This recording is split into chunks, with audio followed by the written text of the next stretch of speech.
Chapter 4, Going Once. The next day, you and your friends gather at the inner sanctum, Max's apartment above the Bean and Tea, to run through the fundraising numbers courtesy of Dex. Or rather, courtesy of Dex's very long, very color-coded spreadsheet, which he scrolls through as the rest of you slump over the dining table. And KPIs are missing here, obviously, but you can see in the pivot table that I compare the hourly income to our target number of, you should be focusing on the numbers, but all you can think of is Tess's hand lifting the rag, brushing it gently over your skin, her lips inches from yours, until the two of you had to spring apart. There, you should be, all set. Can't believe she almost kissed me, but daydreaming isn't going to help the cafe. Hey Dex, we love you, but you're talking to a room full of, gay people who all really hate math, plus Alan. Then, let me put it in a layman's terms. Our first two events wildly exceeded my expectations, which, to be fair, were pretty modest. But the bad news is we still have a long way to go. So, just how long are we talking? See that red graph on the bottom of the spreadsheet and the green line above it? We need to get the red line to hit the green. Thank you for putting that in words that normal people can understand. That is a long way to go. And just to pay off the back rent and avoid getting evicted. Even if we manage that, it'll take a lot to keep things running.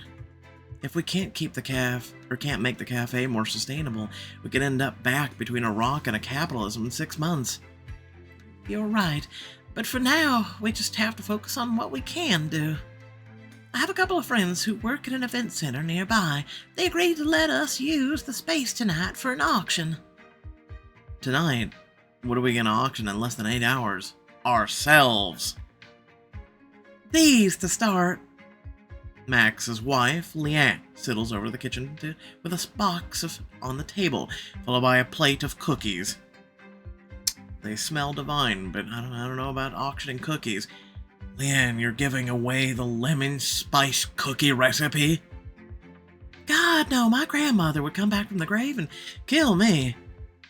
She means all the stuff in this box.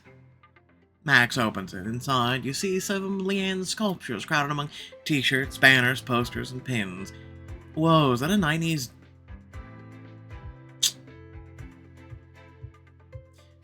Yep, we're just gonna let that slide. March banner? From the first march, actually, in D.C. It's not worth a ton, but there's a historical significance there. And personal significance. That's where Max and I met. But it's a time we let it someone else's good luck charm. Problem is, none of this stuff is enough for the auction. Not even close, so if you all have anything to pitch in, I'm all ears. What about auctioning experiences? We're all good at different things. Mateo has his cooking, Blue is randomly a latte art prodigy, and no barista experience. Pure animal instinct, baby. Yeah, that could work. Dax can, teach everyone how to do their own taxes. I know you're making fun of me, but the class would sell, like Blue said. Gay people hate math. No, everyone hates math, not just you. You zone out as your friends continue to brainstorm, indulging in it again in the memory of last night. The smell of gasoline in the shop, the hum of the motorcycle. Except for me, I actually love math. I mean, Joe, back me up here. Oh, sorry, what? Everything okay? You seem a little, like you're on another planet. You consider lying, but with all your friends looking at you and your knowing smirk on Blue's face, you opt for the easier route, honesty. Sorry, I went to visit Tess's workshop last night, and we may have kind of almost kissed. It was kind of magical, chemistry off the charts. It felt like we were in a movie or something, like orchestra playing a rain machine on type of energy. Oh, that is so gross. I love it. Mateo nudges Dax. Come on to think of it, you've been distracted too when you aren't in the spreadsheet mode. What gives? I may have also made progress on that Brad is actually into me front. Not a kiss, but he did this significant lean in. That's what I'm talking about, dude. You face bump over Max and Leanne's dining table. both grinning. Sorry, I know we need to sort out the whole auction thing. I'm not sure where to go from here, or when I'm gonna see Tess again. Well, here. I hear this is a hot new event happening tonight. Ha ha ha. 1 hour of frantic planning later, you and Dex are in your apartment, both staring at your phones like they're about to explode. Why is sending one text harder than organizing a same-day auction? I should be able to text her. I text people all the time. Okay, how's this? We'll do it together. I text Brad an invite, you text Tess, and then we throw our phones into oncoming traffic. Yeah, it's about how I feel when I need to call someone. Perfect. I don't do phones. I'm serious. I gotta feel really comfortable with you.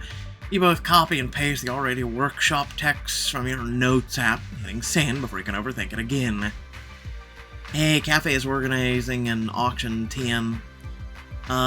Any interest? You bet. Just text me the time and address. Excited to see you. Oh, winky face. She's in. She sent me a winky face emoji. That's good, right? The winky face is inherently flirty. It's true. You'd think, but women can be ciphers, man. What did Brad say? Tex's phone buzzes, and he almost fumbles that out of shock. He's in too. Can we see the text? Awesome. But now that the idea of seeing Tess again is an imminently approaching reality, you can't help but feel a tinge of apprehension. Whoa, hey, why do you look so nervous? You should be excited. They both said yes, and we don't have to throw our phones under a bus. Getting to know Tess was meant a lot. She's fun, funny, easy to talk to. Now that there's a chance of something more happening, I feel like there's a lot on the line. What if we're only meant to be friends? I just don't want this to end me as a bridesmaid in her wedding, you know? I don't think you have to worry about that.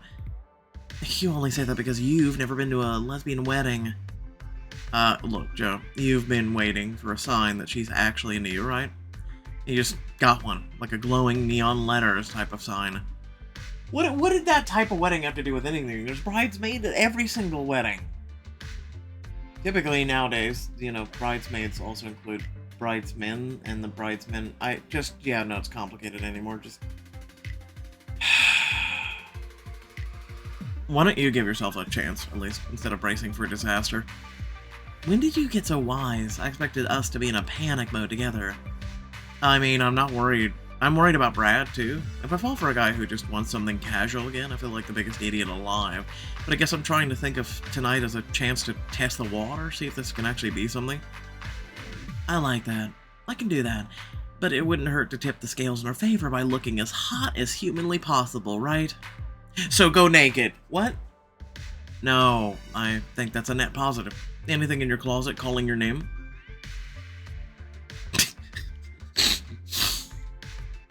Okay. Don't get me wrong. The 80s called, they want their giant belt back. Also, it's very colorful, but at the same time, it's a bit weird.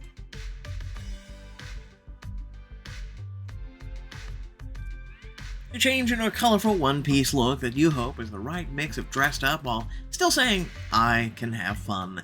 When you emerge from the bedroom, Dex gives you some approving snaps. Damn, that really fits you. That sounds, don't sound so surprised. Just help me decide whether to send Tess a pic. Would it be weird or, flirty? Laughing, he grabs your arm and steers you towards the door. Let her see in person. That way you can get the full reaction, trust me. You arrive at the event center. The rest of your friends are already gathered. There are tables, seating on one side and on the other. Wow, this is a huge stage. And no one told me this place would have chandeliers. Thank God I dressed up. Maybe you can help us attract some buyers with deep pockets. We've put together a good haul. Behind your friends is a large table of items you're auctioning off. Bean and tea gift cards, a spare merch, a familiar espresso machine. Yes, you're letting us sell Mr. Bean? He's always been our backup machine. Only because desperate times call for desperate measures. Blue donated some stuff too, and we got signed copies of Alan's newest book. Alan, you need to work on your signature. This looks like someone scribbled in what, otherwise a lovely book about orca whales. Look, I drew a rainbow too. Sure enough, there's a cheery-looking rainbow in the front flaps of the books next to Alan's books or items Max brought from her apartment, including a weathered poster. Hey, I got a question. What did we bring? Our outfit! How long has she had this? Wait, Max, you were at the SF Pride March in 78? Like the year the rainbow flag became a thing? Yep, 9th anniversary of the Stonewall Riots, and my first ever march as a baby butch. Oh, it's hard to picture you as a baby gay. I feel like you came out of the cradle with the elder energy. I'll choose to take that as a compliment. If you help me arrange these t-shirts, we should order them by size. You help everyone arrange the items that are up for auction as the room gets more crowded by the minute and a voice calls out to you. Hey there. But you blink as you turn to face her, half expecting that she's just a figment of your imagination, but it's really Tess. She's really here. She's almost kissed you, and now she's here. Hey, thanks for coming. I know there've been a lot of events lately, and it means a lot that you made time for the LG. I wouldn't miss it. I told you I was a part-time professional event attendee, right? I must have forgot that part. I like the music. She gives you a sidelong glance, lips curving into a soft smile, and you feel your cheeks warm as you instinctively smile back. Your outfit looks good. More like you look good in it. I love the pattern. Did she really just say that? Quick, you should ask her to repeat herself. Just say you got something stuck in your ear, like stupidity. You pinch yourself. Oh, okay, definitely not dreaming. I was actually pretty relieved when you text me. I had a lot of fun last night. We could have even more fun. I need to shut up. Yeah. That's good. I'm glad. You don't regret hanging out with me?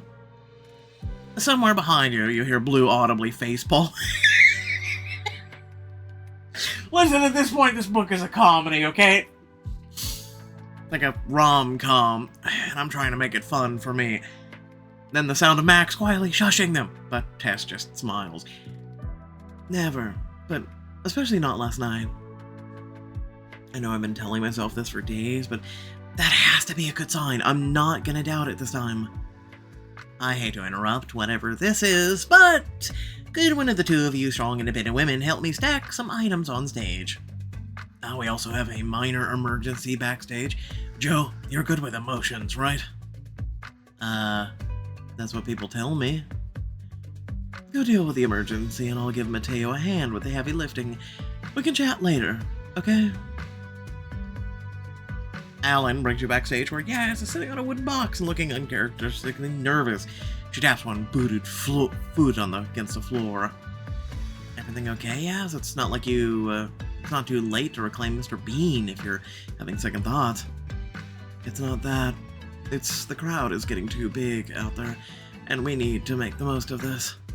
And I don't have a single goddamn clue of what to auction for my experience.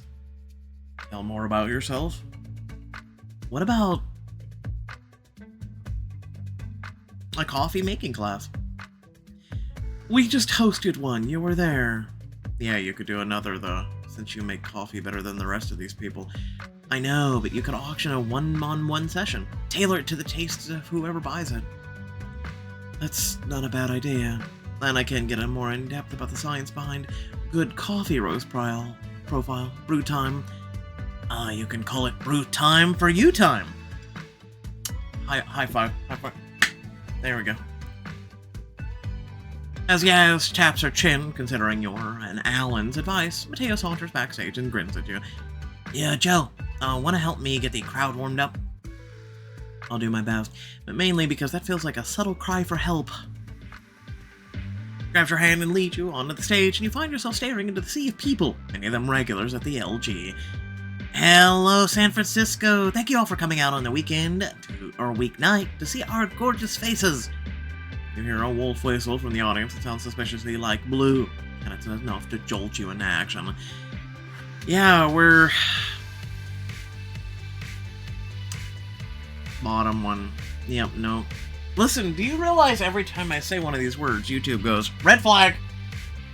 Red flag, we need to censor his video just a little bit more and put it far more underneath the algorithm. Not even kidding. Have you seen my views lately? Thanks, choices. Anyway. Grateful for your support. Knowing that so many people care about the bean and tea as much as we do, it means a lot.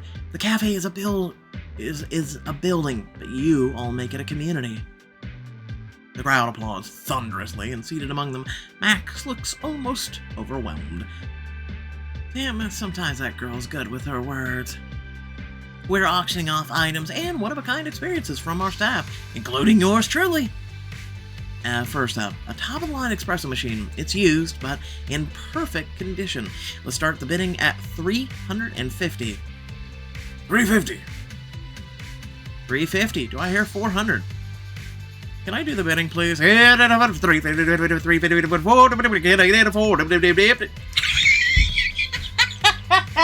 saying. I might have had a minor stint as a teen doing that. I'm just saying. Just saying. You quickly move through the bidding, winding up with a respectable $600 for Mr. Bean. Next up, we have a cooking class taught by your very own Mateo. I'll help you make a meal that is so delicious it'll be the last thing you ever eat. I don't know how to feel about that one. I don't know if that's a... Okay. Because you'll refuse to eat anything else, not because it'll kill you. Let's start the bidding at $150. Do I hear $150? $150! There are deafening cheers from the far side of the room. Squinting in the stage light, you can see your friends sitting with Tess and clapping aggressively. Let's go, $150. That's 2 tens up there, racking in 2 10s, or 10 tens. To your delight, the bids continue to mount. Soon enough, you're up to $500 for a single class with Mateo, who looks flabbergasted. Thank you all. Make sure it's worth it. Let's, talk allergens and dietary preferences, and I'd like to put together a mood board. Why don't we keep the fun going while you do? Blue and Alan come up on the stage to auction the next round of items, freeing Mateo up to talk to his new dinner guest, and freeing you up to get into the audience. And make a beeline for Tess. She waves as you approach. That was some auctioneering. And thanks to you... Well, and to think you once called me a bad salesman. She's sitting on a piano bench her friends brought in for extra seating. There's still room on the bench and an empty chair next to her, left vacant by Blue. Sit on the bench. Slowly, you lower yourself onto the bench, close enough that your thigh and Tess's are touching. You look over at her uncertainly to see her grinning. She squeezes your knee briefly, and you feel your nerves light up beneath her touch. Hey, relax, it's just me. Alright, okay. Her words help settle your nerves, and so does the part where she doesn't pull away from your touch. On stage, Alan is auctioneering his books unnecessary, trying to tie their content back to the Bean and Tea's clientele. And, Orca Whales can definitely beat... Okay, let's start at $30 for signed copy. Do I hear 30? After the books, Alan helps Blue sell some other items, and then they wave Yaz on stage. She emerges reluctantly from behind the curtain. And now we're offering a one-on-one coffee lesson with the brewmaster herself, Yaz. Do I hear 150? The bidding moves quickly. Tess turns to whisper to you. I gotta say, you guys have a solid lineup here. I'd buy all of this. Yeah, if you were gonna bid on one thing, what would be your top pick? She's gonna say you. Giggity. She hesitates, shifting in her seat. Well, don't laugh, but I was really into that original Xbox console Blue brought. I haven't seen one of those in a minute. Why would I laugh? It's a great console. It's okay. The 360 was better, in my opinion. Had better games. Saying I'm into nerdy stuff doesn't always go over great, even with friends. I think it doesn't align with people's image of me. Get enough tattoos and a motorcycle and people start thinking your interests are rock, music, and cigarettes. End of list. Because people's, minds are very limited.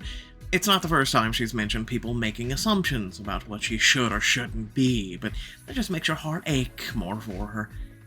Tess, you're so much more than that. You're a total badass, but you're also smart, funny, kind, huge nerd. It's a feature, not a bug.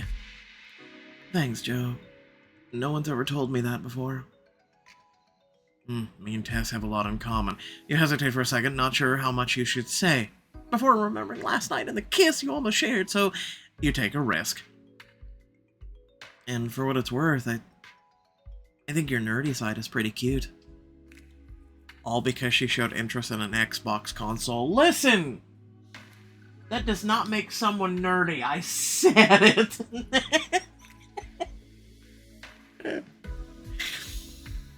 Just saying. Oh, yeah. Yeah. The two of you just look at each other for a minute, both grinning, before a round of applause on stage snaps you out of it. Hey, what are you auctioning off, by the way? I've been waiting all night to find out. That's, a great question. On the stage, Yaz's class is sold for a whopping $650, which means you're up next. Be back in a few.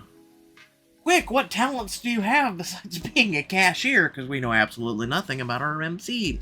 Panicked, you power walk backstage, where you find Dex. Laptop out, spreadsheet open.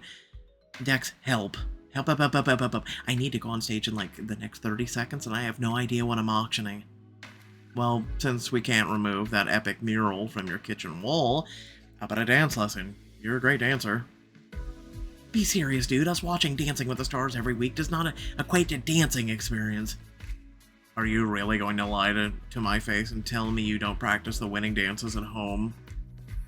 Fine, yes, I know them all by heart. But if no one bids on this, I'm going to change my name and move to Antarctica.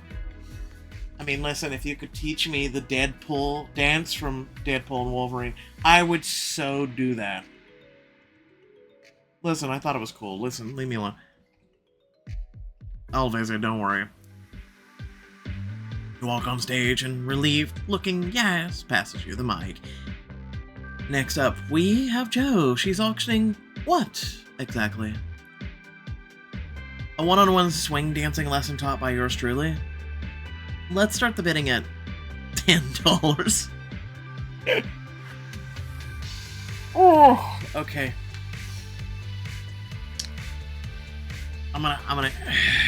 We'll go with 75. Damn, Joe, have some ambition. The cafe needs cash. Listen, it's $75. Shut up. No one pays me for even doing this job that I'm doing. People will bid higher than that, I hope. $200. Hey, you blinked shocked. Having to teach some rando to swing dance doesn't seem so bad. Not if it's Tess. Okay, 200 going. 300. You glare at Blue, only to see them mouth something back.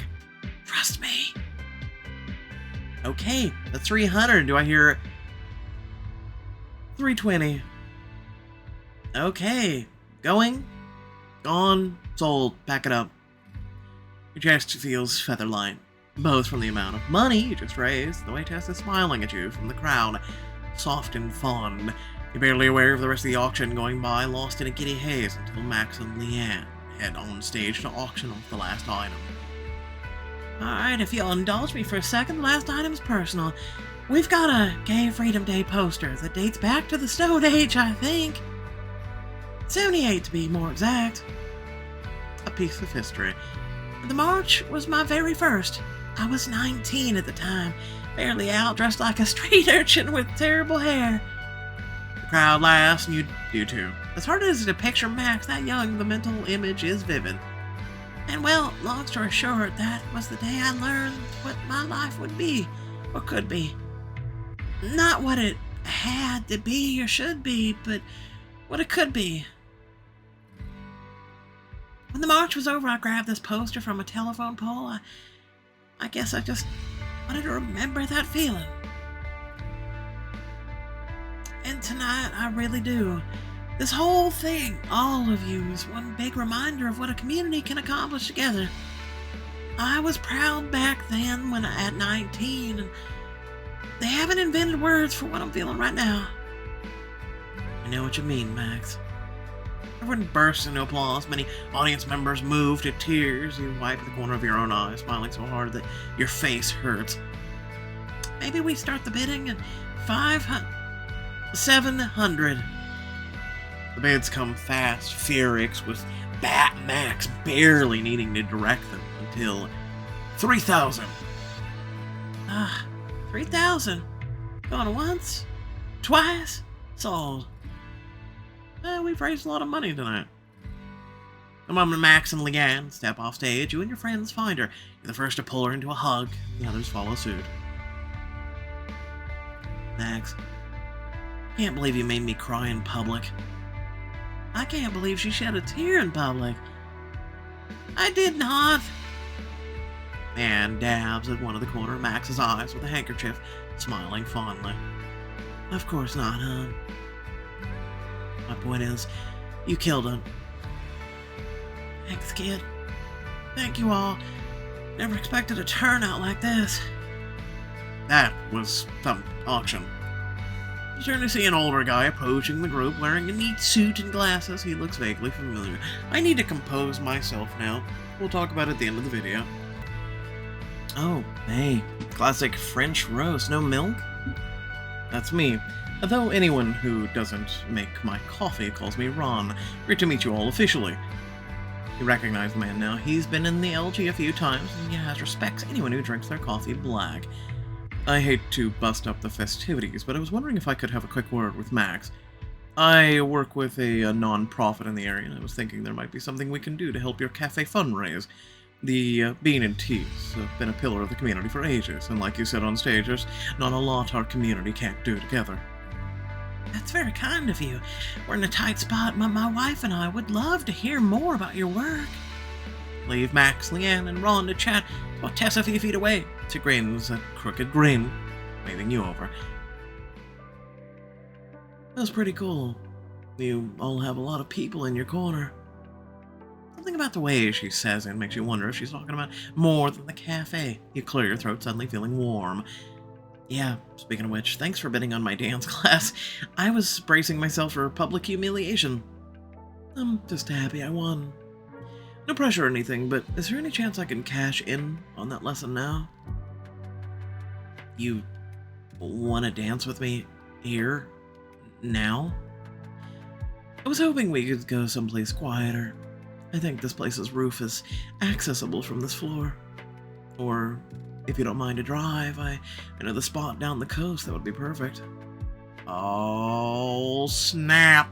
And then the top came unbuttoned, as you can see. I believe that means we're going to get jiggy with it, right?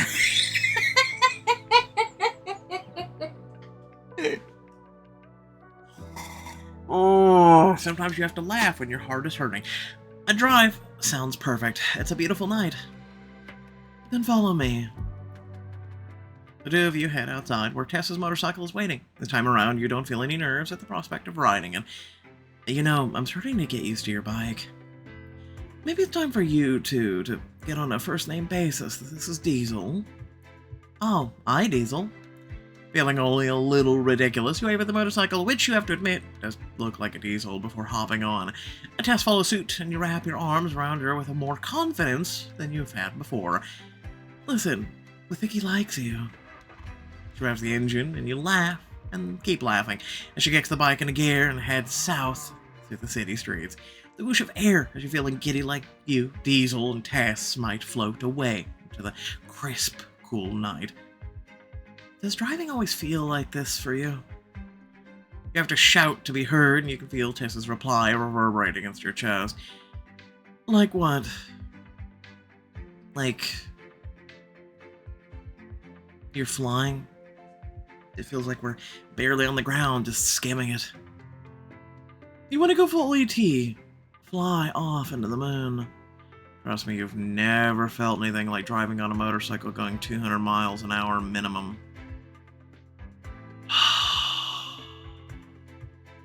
It literally does feel like you're flying. It really does. And everything around you is like stand still. Listen, I have many life experiences. You tighten your grip around Tess's waist, feeling the way her breath hitches. Something about it makes you feel invincible. I'm good here. Eventually, the two of you leave the city sprawl and make your way south down the coast. The Pacific is briefly out of view. You can still smell salty sea air. Tess turns off the main road and pulls up a rickety gate. We're almost there, but I need you to close your eyes for this next part. Okay. With your eyes closed, you can hear and feel her slide off the bike, and then suddenly there's a loud clang. You peel one eye open to see Tess jamming a bobby pin in the lock of the gate, and slowly turning it back and forth in and out. Is that legal? That was the point of you keeping your eyes shut, damn it! Hey, you weren't supposed to look. Plausible deniability, etc. She winks and keeps fiddling with the lock. Part of you wonders if she should be concerned about some light breaking and entering, but mostly you're just charmed. Motorcycle, mild criminal activities. It's like you're checking off boxes. Pretty soon your mom is going to warn you not to see me anymore. She says it so casually that you can't help bantering back. The words leave your mouth before you can second guess them. I'll leave my bedroom window open. You can sneak in when she's asleep. The two of you stare at each other for a single charged moment, and then the lock clicks. She grins wolfish. Abracadabra. God, I'm in trouble with this girl. Hopefully the good kind of trouble. You get off the bike and follow her through the gate, heading down a sandy path overgrown with beach grass. The path ends at a beautiful deserted cove. You duck under the rock formation to step onto the sand, and Tess drags over a few pieces of driftwood. And now we assemble nature's radiator. Here, let me help. You help to stack the wood in a crisscross formation. Tess hums, clearly impressed. How'd you learn how to do that? I am fascinated by fire. In a pyromantic kind of way, or... Nah, there's something comforting about watching the flames. And pyromaniac. Listen, leave me alone. And candles, fireplaces, that kind of thing. Not via arson. You don't need to do arson to be a pyromaniac. Hey, I'm not here to judge. I coerced you into some light trespassing just now. Once the wood is set up properly, Tess pulls a lighter out of her jacket pocket. That's cheating. Come on, Joe. Do you want to rub sticks together for a miserable 15 minutes, or do you want to show me how to swing dance? You get a little lightheaded at the reminder of why she brought you here. The dance lesson she bid a hefty sum of money for. A dance with you. Carry on. She holds the flame to the wood, and you watch as the small fire sparks, warming you both. How do you think of this place, anyway? This doesn't seem like a spot you'd just stumble across. Tess glances up from the fire. At first, her expression is conflicted, but before you can apologize for prying, she sighs and smiles ruefully. I don't think I've ever told anyone this, but I found it last year. I'd just been through a bad breakup. I was driving along the water, wallowing, feeling sorry for myself, blasting Muna playlist. Sorry, what's Muna? Someone let me know. Yeah, been there. I didn't really have a destination in mind besides a way, but one turn led to another. I hopped the gate on impulse and ended up here. It's just what I needed, a quiet away from the city. And the minute I sat down, my problems just felt so small. I was able to be here. You know, in the moment. I've always felt like that every time I come back. I guess I just wanted to feel like that for this. With you, you know, totally present here, alive, all of it. She sucks in her breath, rubbing the back of her neck. Sorry, I know it's cheesy. No, it's not cheesy at all. I get what you mean. I feel the same. I feel that sometimes too, even when I'm not upset. That need to be far away from everyone and clear my head. She gives you a small smile, sympathetic. Usually I just put on noise-canceling headphones and cocoon on my couch, but This is way better. You can always come back here. I can show you how to pick a lock. Tee-hee. You're a bad influence. Or a really good one. Remains to be seen. Smile at her feeling suddenly shy, and then she grins. Speaking of an influence, I think you owe me a dance. Right, yes, I do. We have no music. We're gonna have to make our own. No, I'm kidding. The two of you stand, brushing sand off your clothes and walking a short distance from the fire.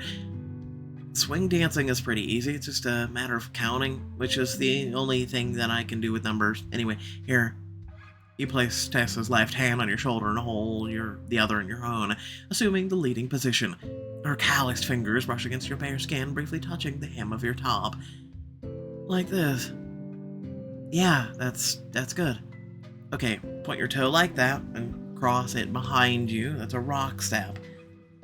It rocks. Ha ha ha. Very funny. Okay. Now skip sideways this way. Yep. And again, that's a triple step. And then we combine them. Tess picks up the basics quickly, and before you know it, the two of you are swaying back and forth with an easy rhythm. A cuddle turn? I didn't know that was a thing, but alright. Clasping both of your hands together, you span your left arm until Tess crosses underneath, winding up clasped against your side. The proximity leaves you both breathless. You can hear her shaky exhale in your ear before you spin her back around. You doing okay there? She raises an eyebrow, and before you know it, your positions have changed. She's spinning you around until you're practically cheek to cheek. I'm fine. How are you? You return to a slower pace, and as you sway, the distance between you grows smaller and smaller. The warmth of her touch, the smile in her voice gives you a surge of confidence. I was just thinking, I wish we hadn't got interrupted last night. She stares at you, eyes dark. Her gaze moves slowly down until it settles on your lips. Funny. I was thinking the same thing. Suddenly dropping your hand, she settles her palm against your waist and tugs you even closer. You inhale sharply.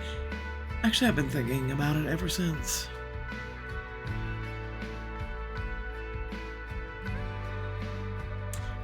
I love peeking people's mind. Let me, what exactly were you thinking about? She hums playfully, tapping a finger against your lips. You can't tear your eyes away from the motion. Maybe it's easier if I just show you. She tilts her head, breath on your cheek, and before you know it, the two of you are kissing. You spent so much time imagining this, where it would happen, what it would feel like, the reality, the wind on your face, the faintest smell of gasoline near Tessa's neck is better than anything you could have dreamed up. All too soon, you have to pull away to breathe. Tessa's eyes are wide, and when she smiles at you, she looks as breathless as you feel. So, I wasn't the only one who's been wanting to do that. Not by a long shot. But as life-changing as this kiss was, there's still one thing you'd been hoping for. You gather your courage and try to put what you want into words. But, does this mean you'd be up for a date? You mean you inviting me here tonight wasn't one? Neither of us said the D word, so I didn't want to assume. She smiles, her hand still steady at your waist, flexes slightly. Joe, I'm teasing. The answer's yes, by the way. It was never going to be anything else. Let out a long breath, so giddy you can almost feel dizzy. Okay, good, perfect. Are you free tomorrow? I've got some ideas. I can pick you up at the cafe after your shift. Yep, I'm free. Even if I had plans, I would cancel them. Okay then, Van Gogh. It's a date. The next morning, you leave your apartment feeling lighter than you have in recent memory. Maybe ever. I'm going on a date with Tess, an official date. Even Stuart running can't ruin my day. You know, speaking of Stuart, we haven't seen him in a few chapters. We only saw him once. But when you arrive at the cafe, Stuart becomes the least of your worries. Stare horrified as Max and Yaz frantically attempt to bail several inches of water out of the cafe. Wait, what? I swear these people can't get a break. What's going... Water main burst. Grab a bucket, hon, will you? We're gonna need all hands on deck. Stomach sinks. Fear replacing the fizzy happiness. The cafe was already in danger. Now it's literally underwater. And as for your date with Tess, looks like I'm not going anywhere. Listen, you can make this a date, or I'm sure she'll understand. It's a water main break. Otherwise, thanks for watching. Please remember to like, share, and subscribe. Head down in the description. Plenty of things to check out, ways to support, whatnot. Without further ado, like I said, we would talk to you. Wow, hi, how are you? Brain. Multiple personalities? Yes. Talk to the people. Okay. Anyway.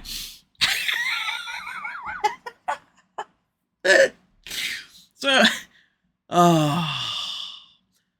the Max thing kind of made me tear up a little and get a little, emotional. In terms of, selling something she really cherished, right? That it was life-changing for her. So, though my life story I've never really shared with people. There's a lot that I've never told people, and I'm sure if I was to ever sit down with you guys and tell you my whole story, in a lot of its bad details, but some good, you guys would sit here with your mouths on the floor, and you just would be totally shocked by the experiences that I've had to endure in my entire life. But one such experience is when I was about, late teenage to adult years, or early adult years, mind you. I pretty much, I didn't have much, because at one point I was homeless. And, again, really bad home life. But I did have a couple things to my name, and one of which was the clothes on my back and my Pokemon cards. Not even kidding.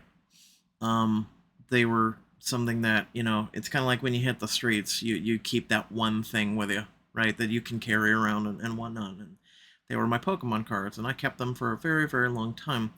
And I was really... They were the little piece of childhood and innocence that I at least got to keep for a while. But eventually you have to realize, in order to survive, in order to get more than just the clothes on your back and what you have under your arm, you even have to give that up. So I had a first edition Charizard card, first of its kind, the whole 9 yards, something that, in this day and age is worth a lot, but I had to sell it for like $50. Along with all my other Pokemon cards. So I made a couple hundred, and it helped me get on my feet. But, if I was to sell those cards now, all these content creators and streamers, they go out and they buy boxes of, like, original Pokemon cards for, like, $10,000. I had every single one of those cards. So I could have really made a mint nowadays, right? But again, you back then was a far different, right? And then also, when you're down on your luck, you have to give up the things you really, really love. So, unfortunately for me, I've had to do that a lot in my life. But that's one of the reasons why I kind of teared up is her giving something away, but it meant something to her, and it also changed her life. For me, again, it was the little last piece of innocence and being a child that I had. Like I said, bad home life. Anyway. Aside from that, I enjoyed this chapter. I'll say that. I did enjoy this chapter. I had a lot of fun. I like having it comedic. Hopefully you guys don't get too much annoyed by my things here and there when I butt in. I know sometimes I can overdo it, especially, depending on my mood or whatnot, but, I don't know, I tried to make this as fun as possible, right? And hopefully you guys did enjoy it. I'm just going to say this. If you reach this far in the video, I really want to appreciate you and thank you. And you are the reason why I do what I do. And you are the reason why I keep going. So, just, life's putting a lot on me right now. And I don't want to trauma dump, right? But life's putting a lot on me right now, and just trying to hang in there, right? Just trying to do this stuff and trying to keep you guys entertained and happy and smiling, and I'm trying not to drown. So, once again, thanks for watching. Catch y'all later. Peace out.